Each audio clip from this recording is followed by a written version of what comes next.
Okay, as I was saying, this is a show question. Alright, in question 1, what do you need to show me? You need to show me that that particular expression or equation has no real roots. Let me put it one side. Oh, the condition for no real roots is the discriminant will be less than 0.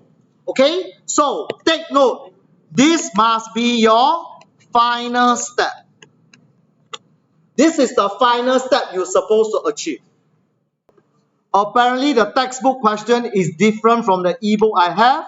Never mind. Let me check first. Okay, so we see what we need to achieve later.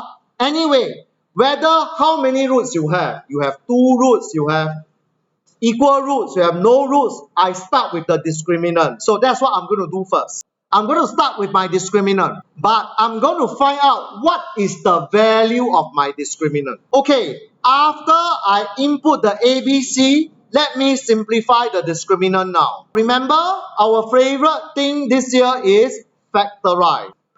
So, like what Chuan Sir mentioned, we have to do completing the square inside the round bracket. I didn't do anything special. I did solely completing the square. So now, let me simplify the square bracket. Okay, for sure, this question that I flashed is wrong, but the one in the textbook is correct. Take note, it has real roots. Alright, it has real roots. In fact,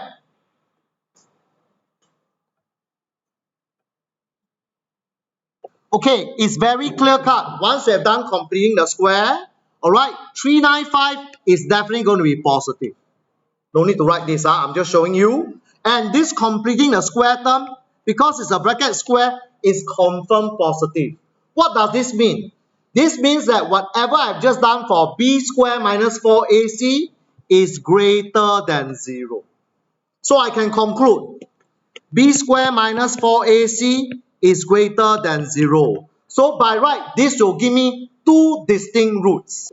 Okay, let's be a bit more obvious over here. When completing a square, it could be greater or equal to 0. But once you add to the 395, it's strictly greater than 0. So in this case, b square minus 4ac is greater than 0. What's the meaning of greater than 0 for the discriminant? 2 distinct roots. Am I right? When it's 2 distinct roots, are they real? Yes. Whether is it 1 root or 2 roots, they are both real roots. So I have solved the first part, making use of completing the square.